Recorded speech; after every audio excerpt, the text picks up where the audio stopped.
According to statistics, stroke is one of the top 5 causes of death in Ghana.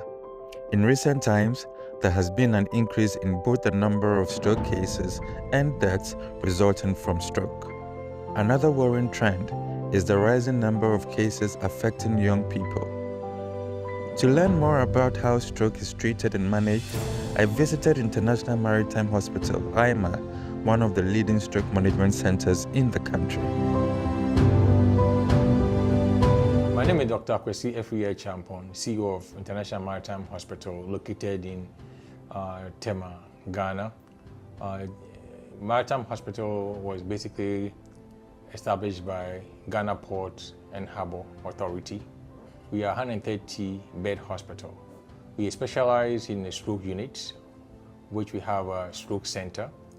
We realize that stroke is one of the leading causes of death in Ghana, among the 5 causes of death in Ghana, being hypertension, which is number 1, and hypertension is also a leading cause of stroke. So that makes stroke very, very important. Lately, we've seen a lot of young people coming up with stroke based on perhaps what they're eating or drinking, their sanitary lifestyle, not doing well, not exercising, and it's very increasing. As I said, the stroke is going up from 2016 to 2021. The incidence of stroke has increased by 50 to 60% in Ghana here.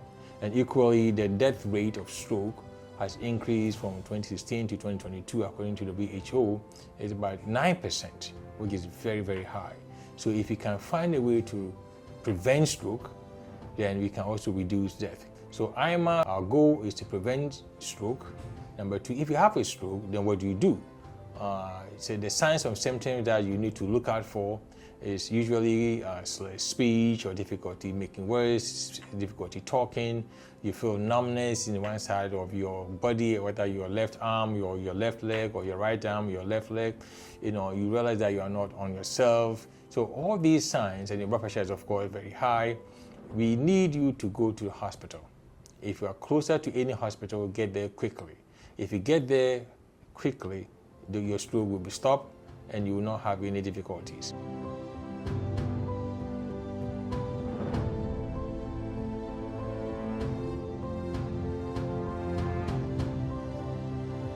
When it comes to treating stroke, what exactly does it entail?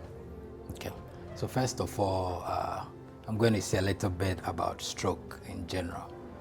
Stroke has got 2 main types. We have what we call the ischemic one, and then we have what we call the hemorrhagic one. The ischemic ones are basically ones that happens when there is a lack of blood supply to the brain, whereas the hemorrhagic ones are when there is a rupture or a break of the blood vessel. That is the hemorrhagic one. And management of both varies actually. For the ischemic ones, we have what we call a time window for which when someone suffers, normally we have a time window of about 3 to 6 hours, which most of the articles will probably tell maybe within 4 hours, you're supposed to be there to start the treatment. And the treatment involves using medications, we call them the thrombolytic agent, to try and dissolve the blood or the clot or whatever is causing the lack of blood supply to the brain. There is the surgical part as well, where you can do thrombolectomy by trying to go and retrieve the clot so as to prevent or to restore blood flow to the brain. That is when it comes to the ischemic, the lack of blood supply. When it comes to the hemorrhagic, where there is a rupture of vessel, that is what we actually as neurosurgeons get to deal with a lot. We have patients coming in as a result of maybe blood being in the brain and causing some form of pressure in the brain. And in most of our population, we've discovered that it is as a result of high blood pressure, although there are other causes, but most of the ones that we see, they are either non-compliant to their BP medications. So a vessel gets to rupture.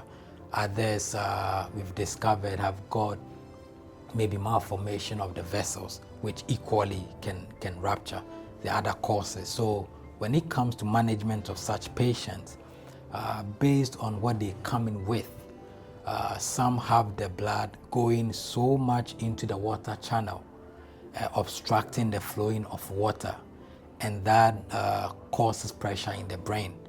With that, based on the amount of water or the amount of blood in the water space, you can do surgical intervention, or you can do what we call the conservative by observing the patient.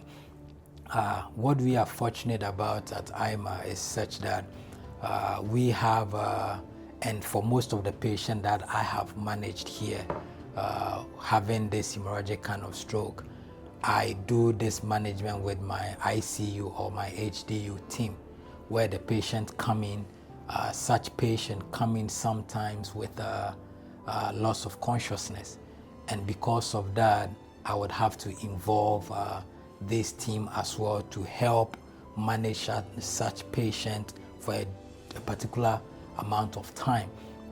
Those that need surgical intervention, we have the ability to be able to intervene surgically for them, trying to either divert the blood that is in the water channel, or if they have the bleed at a point where it is actually easy to go and evacuate the blood, you give such patients such interventions as well.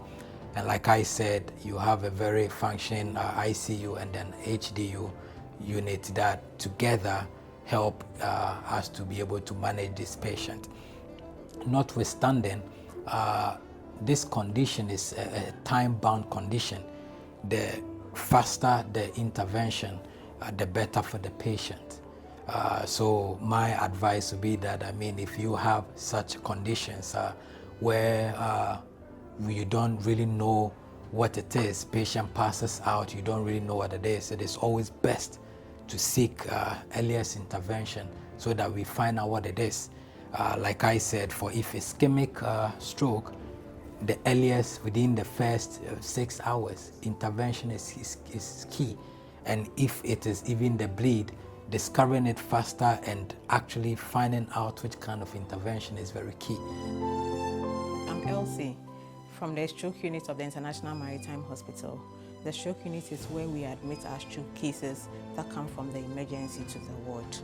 So at the stroke unit, what we normally do is we manage the already complications that have resulted from the stroke.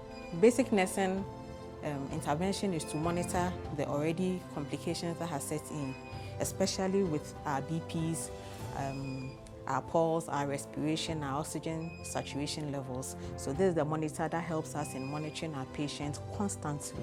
It gives us constant monitoring of the patients. This is the stroke chair. This chair helps in moving the patients from the bed to other parts of the ward or even outside the units.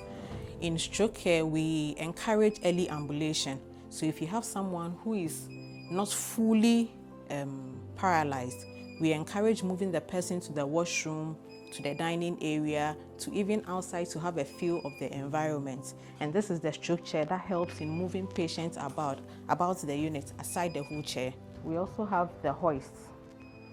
This is the hoist. The hoist helps in moving immobile patients. We have people who are fully paralyzed and so they can't move any parts of their body, or even they are very heavy too, so you can't move them. With the aid of the hoist, it helps us in moving patients from one department to the other for other things to be done for them. This is a Zimmer frame. This helps in moving patients from one bed to the other, to the washroom, outside. This helps in early ambulation, early movement, just to prevent them from dipping into their condition.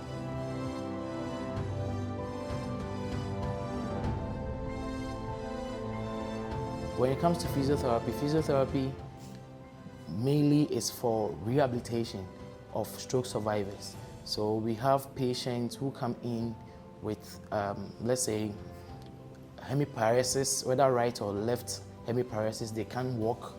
Physiotherapy, what we do is to ensure the person regain his mobility, his or her mobility, and also function as well.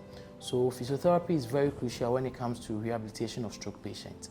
So we need to see stroke patients as early as possible. Normally we see them from the ward to start our process, where we ensure joint mobility, we ensure that the patients don't have what we call hemi neglect, because normally when they have the stroke, the affected side is being neglected by the patient. So we introduce them to some exercises to help them prevent that hemi neglect.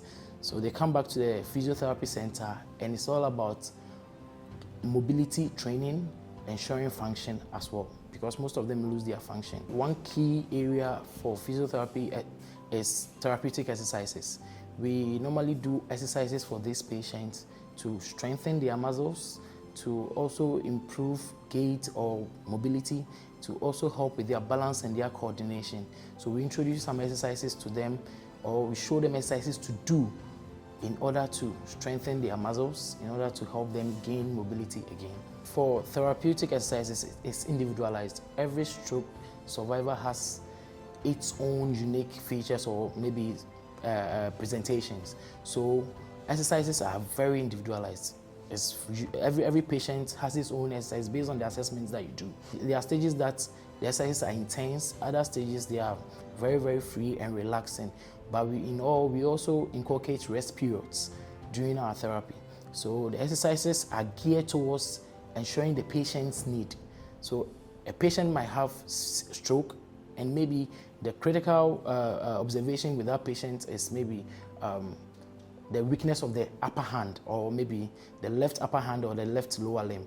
Okay, so we gear our exercises towards achieving strength for that patient in that area, and also help with the mobility of that patient.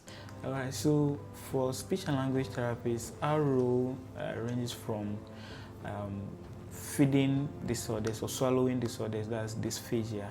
So most individuals with stroke, they develop difficulties with safe swallowing. So when they swallow, food may go the wrong way, that's to the airways instead of the esophagus. So we help first of all to manage that, and then also the speech and their language can be affected as well. So there are some people after stroke, when you speak to them, they may not be able to understand. Some of them, they will understand, but can't give you a response. So we work with all these areas, and also voice can also be affected as a result of stroke if there's a weakness of the vocal folds. So we have a range of activities that we do in terms of therapy. So in terms of the swallowing difficulties, depending on what type of swallowing difficulty the individual have, then we have some strategies. Some we call them the Mendelssohn maneuver, and a whole lot that we can teach the individual to use to make the swallowing safe. And in all this, we work together with other medical professionals. So we collaborate with them, and there are times that we may even have to keep the person off swallowing by mouth. So we may introduce the NG tube, that's the one that's passed through the nose, or a PEG tube. Yeah, so there are lots of activities. And also with, in terms of language, sometimes you have to start teaching some of the individuals names or naming of things, because they can lose that as well. The individual may know this is used to write, but has forgotten that the name is pen.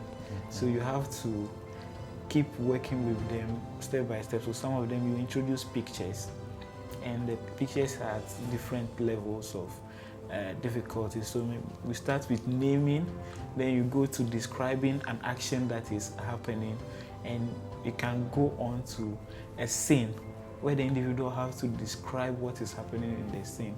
And some of them are just engaging them in constructive conversation. We help with reading as well, because reading can also be affected as a result of stroke.